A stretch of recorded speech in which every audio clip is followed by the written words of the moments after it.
What's up everyone, it is Dylan from Class 1A bringing another My Hero Academia Vigilantes chapter breakdown. This week we have chapter 122, Two Great Rivals. We kick off the chapter back at the diner All Might was at. It seems the news of a giant villain in Naruhata finally made it to him, as we get a shot of the news with an empty seat where All Might was sitting.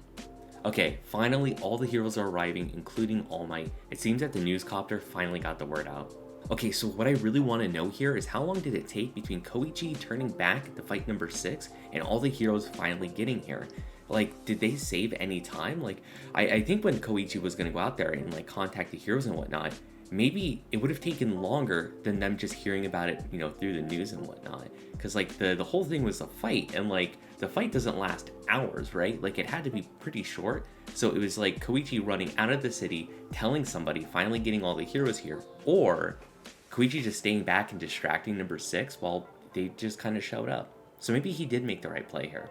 Back in Naruhata, number 6's bombers are exploding all over the place, causing chaos. The heroes are giving it their all to save and evacuate the civilians.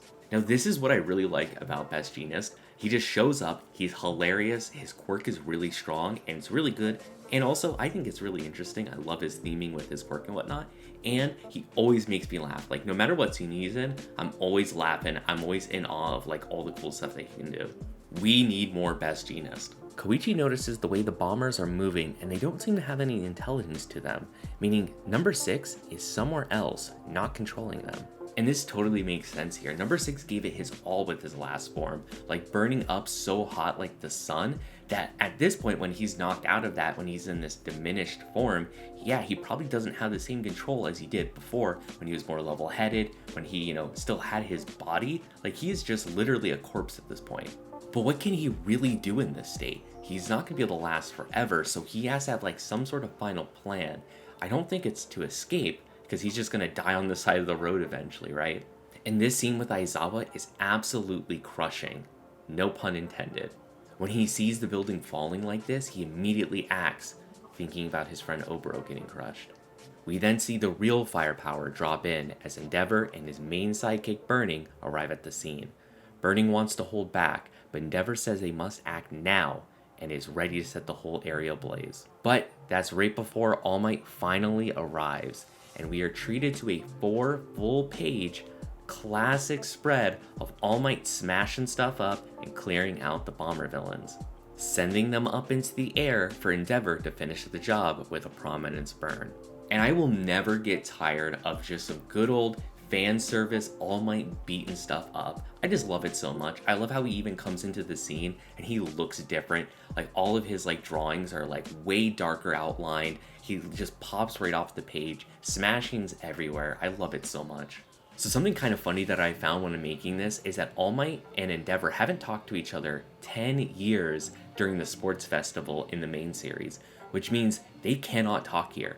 We know this is really close to the main series, so that means in no way in any of the scenes coming up is All Might and Endeavor going to talk to each other, because it has been 10 years. And it's really funny because this little detail that was like kind of thrown in there just like changed the landscape for what offshoots and like side stories could be, like for a huge amount. I mean, like 10 years is a really, really long time. If you get rid of 10 years before the main series and just say, the two number 1 and number 2 heroes just like can't talk to each other, like that's wild. We then end the chapter in an alley where number 6's brain and spine are animated, ready for one final plan.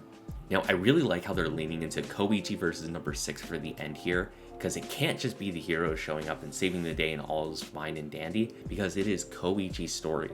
He has to be the hero here, so we need some sort of finale between just those two. And at this point, we're not going to have some big over-the-top grand fight or anything, because we've already had that. We had that for the last year.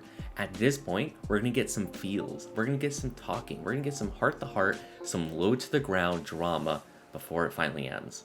And honestly, I think it's going to rhyme a lot with the main series on how Deku and Shigaraki are going to fight, of where there's going to be a big spectacle at the beginning, but then it's going to move into something lower to the ground and more drama, more heart-to-heart, end with something a little bit more human. So imagine the scene we had for the past couple chapters where they're fighting and then we see them as kids, something very similar, but in the real world, we're gonna have Koichi finally killing number 6, and then in that world, he's probably comforting him. So what I'm saying here is grab your tissue boxes, because whatever's coming next is it's going to be sad. It's going to be sad, it's going to be heartbreaking, it's going to be wonderful, and it's going to lead right into our epilogue. Or maybe number 6 gets away and we have another 3 years of this manga, who knows. But a little question for you. Did your neurons just start activating the very second that you saw burning on the screen? Did you just want her to keep coming back and you needed more burning, that you're screaming out to the void, I need more burning? Well, a little birdie told me that burning might be in the next chapter of My Hero Academia, the main series proper manga. So if you want to get caught up on the main series, go check out our playlist here where we cover every single chapter just like we do here in Vigilantes, going from newest to oldest. So jump in there and you just might see burning again. Otherwise, I'm looking forward to the next chapter and talking about it with you, and I will see you next class.